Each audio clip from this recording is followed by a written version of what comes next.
So we know XDefiant is coming at some point. At what time that'll be and what time the game will launch, we still don't know at the moment, but XDefiant is coming. Recently, we picked back up on the XDefiant discussion to get you ready for what you'll need to know ahead of the inevitable launch here, hopefully soon. But today, I wanted to discuss a little bit more of not what's coming with the game at launch, but a little further out. Some bigger topics of interest that, while the game can launch theoretically today, tomorrow, whenever, we'll still have a little bit of a wait on these things, but hopefully for good reason and for good execution. As we go along, drop your thoughts down below on what you think of these things coming, these pieces of the puzzle for XDefiant a little later. Are you cool with waiting for them? Do you hope to see anything else added to this list? Whatever the case, drop your thoughts down below. But if you enjoy the video, you find it at all insightful, do me a favor and drop a like on it. And if you're new to the channel, consider subscribing to stay updated with all things XDefiant ahead of the game's launch. We'll keep you informed on any and everything you need to know, and I'd love to have you in the community. Finally, check out my friends over at G Fuel for 30% off your entire order with code ESPRESSO on things like the tubs of hype sauce, MS melon, hibiscus tea, and others, as well as starter packs linked below, but more on that a little later. For now, let's jump into it. First, one of the big ones that I want to touch on is how players can actually play the game. We know the platforms we'll have on offer right now include PC, Xbox Series S and X,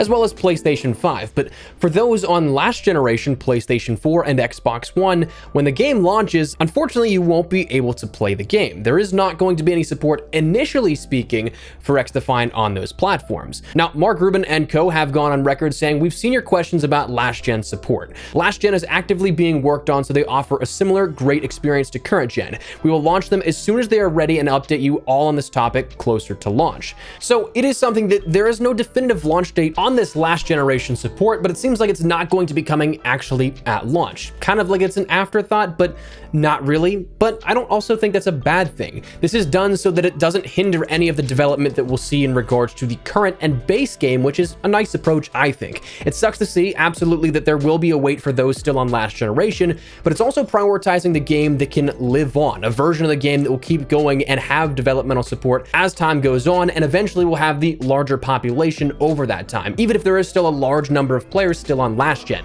XDefiant, as a result, won't be held back by developmental choices made for the last gen players now, when the numbers, even though they could be high, they'll only dwindle more and more going into the future years. So they're building more for the future rather than building for obsolescence here in a couple of years. Next, a prestige mode is something that's going to be coming a little after the launch, it seems like. In response to a question, will there be a prestige system, Mark Rubin replied with, "We're working on a classic prestige system for after we launch." With a little bit of information following up with that, he stated, "I saw some thoughts on prestige from players. We have been aiming at a classic system that stops at, say, 10, but I've seen comments about adding more levels every season, not resetting, but just adding more. What do you think?" And there was a poll for the choices of just classic prestiges or an option for levels to be introduced every single season, kind of like Black Ops, Cold War, and Vanguard did to a degree. And now I guess like with Modern Warfare 2 more accurately, because there was no seasonal refresh this year versus the last two. Now the results of that poll tallied just over 71% of respondents wanting a classic 10 prestige system or something by comparison that stops at 10 prestiges, and 28.5% wanting new levels every single season. So it seems like the sentiment is there for a classic system, which I'm here for. I also wouldn't be opposed if we end up seeing like just a regular level cap of 1,000 or 2,000, or maybe just a number that keeps going after you reach those 10 prestiges and that max level, just to add something else, but also not something that requires you to feel like you need to come back and grind out more each season. So wouldn't be opposed to that, but anyways, that kind of system is confirmed for coming after launch. As for an ETA, maybe it's something we see in the year one content support. That's going to be happening a few weeks after the actual launch of the game in a preseason window here with that. So it's possible that with that next larger update here in terms of adding new content, a prestige system could be added in on top of that, allowing players to unlock their weapons, rank stuff up in that regard, and then start worrying about ranking up levels going forward after that. But it's something that at launch won't quite be there. Now, talking year one content, that's another big thing here that we can touch on that is going to be there, of course, not at launch, but a little later on down the line. A couple of weeks after the launch here, we'll end up seeing year one kickoff with 4 seasons across that year one, with a new season every 3 months.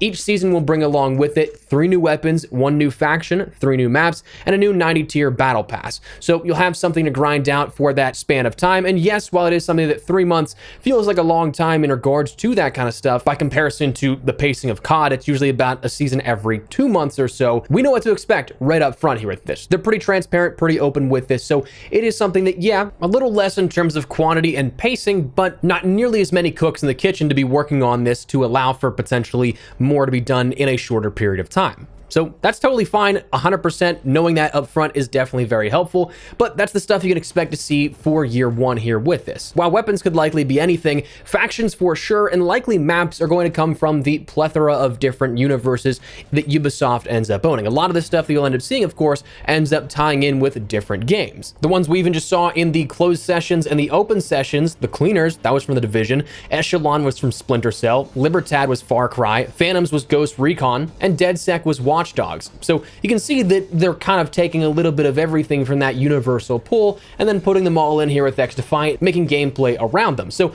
that's something you can expect to see at least with factions for further factions in the future, but also maybe some maps as well. Beyond that, there was brief mention post-launch of an eventual competitive side to things, so perhaps we do see the budding of esports within XDefiant. It's no surprise that there's absolutely going to be sweats within XDefiant. I'm sure that you've seen clips that came out of the betas and the closed sessions and stuff like that. So it's absolutely something that there's going to be a competitive side inherently, but whether or not they actually capitalize on that and bolster that up, put it on a pedestal and promote it, that's something we'll have to wait and see to see if there is competition behind all of this. Homegrown like the early MLG days, or if it's something that is actually sanctioned through Ubisoft. We'll have to wait and see, but that was something that was previously mentioned as well. There's also a few other possible introductions here that aren't quite confirmed, but they have been talked about as interesting ideas the developers would like to pursue. The first of which is a reactive streak-based camo system, where Mark Rubin stated, "We don't want to put just your typical COD kill streaks in the game, but we are thinking outside the box for ways to reward players and celebrate streaks.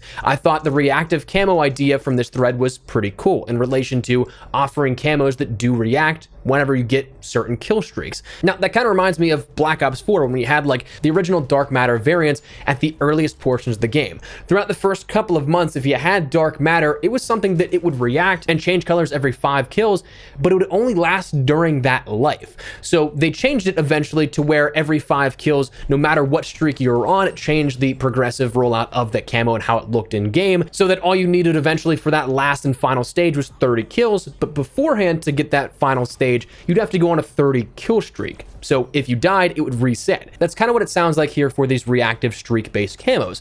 Now, that'd be pretty cool, but we'll have to wait and see if that does come to fruition. Another big thing was that of theater mode. While this one is potentially a little less likely, it is something that Mark Rubin said, "I wish. A theater mode is a big deal work-wise, and we have to do a few other tasks before we can end up getting into that, but I'm a fan of the idea, so maybe in the future." I think that would be really cool to see a theater mode, but again, it is something that is a very large undertaking developmentally, and also it's just kind of something that is a benefit that doesn't need to be there per se. It's not really integral to any portion of the game itself. It's just an added thing that's cool to have.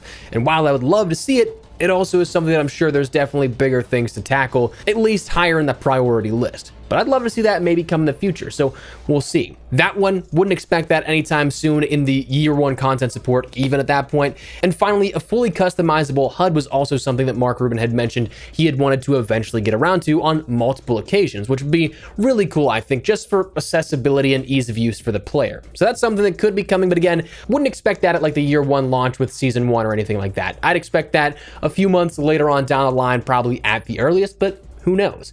One notable thing not coming is that of Battle Royale. That's something that honestly I'm kind of impartial on, and realistically, I've said it for a long time. I've played BRs since their inception, really, in terms of that, like Arma days back in the day when it was just a mod for that. But honestly, I think that I'm kind of burnt out on BRs finally. So this being something that's just a pure focus on multiplayer gameplay, I'm here for that.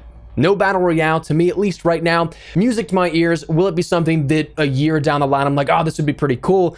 Maybe, but for the time being, I'm totally okay with no Battle Royale. It allows the focus to be in one sole position, and I feel like that's one of the things that if you want to just look at it from a COD perspective, COD has it has so many things that it tries to do that you limit the amount you can do for each because you have so much you have to do. It's spread too thin at that point. So to be hyper focused on just multiplayer gameplay, some core gameplay elements like that, I'm okay with that. But that's what we know of coming, not at launch, but after launch here with XDefiant. So that is what we're going to call it. Just want to fill you guys in on a little bit more beyond just what you can look forward to when the game itself launches. But for now, that's what we're going to call it. Before we wrap everything up, make sure to check out my friends over at G Fuel. Code Espresso gets you 30% off your entire order of things like hype sauce, hibiscus tea, MS melon, and other tubs, as well as starter kits in the month of July here. So if you guys want to check that out, grab a restock or pick up something for the very first time, now is as best a time as any. Linked down below if you guys want to check it out. But for now, that's what we're going to call it. So let me know your thoughts down below. Are you guys looking forward to anything in particular with XDefiant in either the launch window or further out beyond that?